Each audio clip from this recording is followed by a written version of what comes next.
सभी को नमस्कार, सत श्री अकाल। मेरा नाम वीर सिंह राजपूत है। और जो 22 दिन से 20-22 दिन से जो अपना जंतर मंतर पर जो प्रोटेस्ट चल रहा है, उसके लिए मेरी सरकार से अपील है, हाथ जोड़ के अपील है।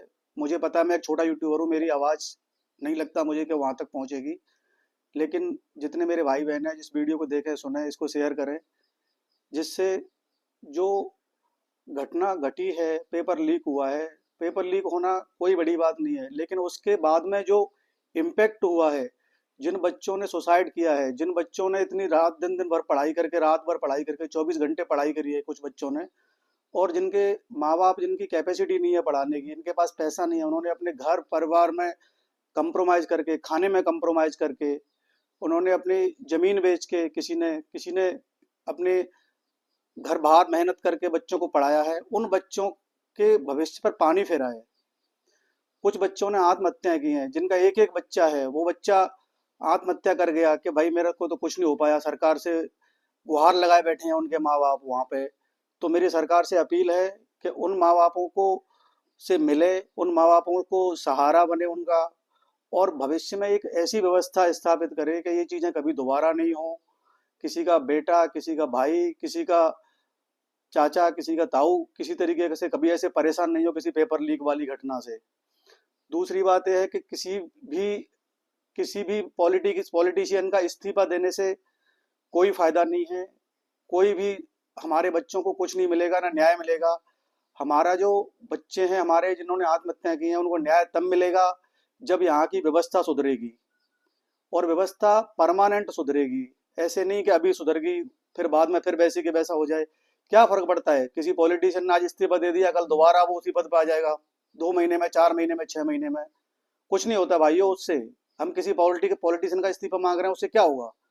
मैं कह रहा हूँ कि बड़े से बड़ा नेता इस्तीफा दे दे, किसी का बच्चा वापस तो नहीं आ जाएगा ना, किसी का भाई वापस तो नहीं आ जाएगा ना जो चला गया है। किसी ने अपना जमीन घर बेच के उसको पढ़ाया लिखाया है और फिर उसने आत्महत्या कर ली, वो वापस तो नहीं आ जाएगा ना। उसका तो बच्चा भी गया, उसका घर परिवार भी बिच गया, सारा सारी जमीन जायदाद बिच गई। तो क्या हमें इस व्यवस्था के लिए आगे आना चाहिए?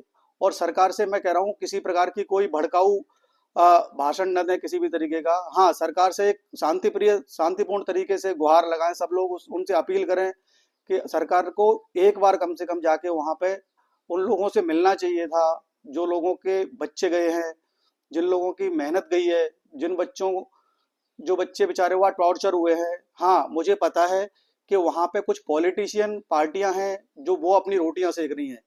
पॉलिटिक्स में बड़ी बड़ी चीज़ें होती हैं। मैं भी एक छोटे से लेवल से इन सारी चीज़ों में एक इन्वॉल्व रहता हूँ, बीजेपी के लिए भी हूँ मैं। काफ़ी मैंने अपने हिसाब से जितना होता है मैं संघ के लिए काम करता हूँ, बीजेपी के लिए काम करता हूँ, एक कार्य करता हूँ बीजेपी का। लेकिन हाँ, जहाँ चीज़ें अपने देश के भविष्य की होती है, जहाँ चीज़ें अपने बच्चों के फ्यूचर का होता है, तो वहाँ पे हम सबको सरकार से इस चीज़ के लिए गुहार लगानी चाहिए कि कम से कम, ज़्यादा नहीं तो कम से कम एक ऐसी व्यवस्था लागू करे जो चीज़ें ऐसी दोबारा कभी नहीं हो भविष्य में। बाकी भाइयों, वहाँ पे देखो पॉलिटिक्स का तो आपको पता है, हर आदमी एक मौका देखता है। जहाँ भीड़ होती है वो आदमी वहाँ अपना प्रचार करने की कोशिश करता है, वहाँ अपनी पार्टियों को चमकाने की कोशिश करता है।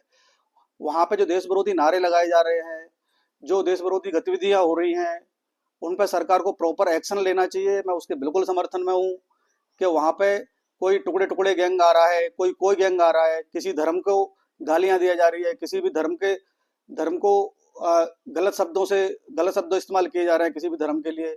हमारे देश में सब धर्मों को माना जाता है, हमारे देश में सभी जातियां हैं, इतनी जातियां हैं, सबको समान रूप से देखा जाता है, हमारे संविधान में सबके लिए प्रॉपर प्रावधान है। तो हम नहीं चाहते, हमें ये चीज़ नहीं करनी चाहिए कि हम किसी की धर्म की आस्था से खिलवाड़ करें।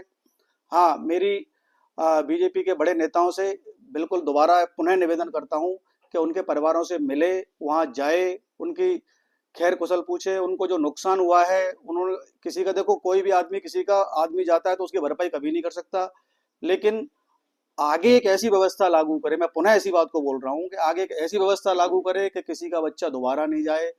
बच्चे क्या है, बच्चे हमारा भविष्य है। बच्चे पढ़ के ही इंजीनियर बनते हैं, पढ़ के ही वैज्ञानिक बनते हैं, पढ़ के ही डॉक्टर बनते हैं।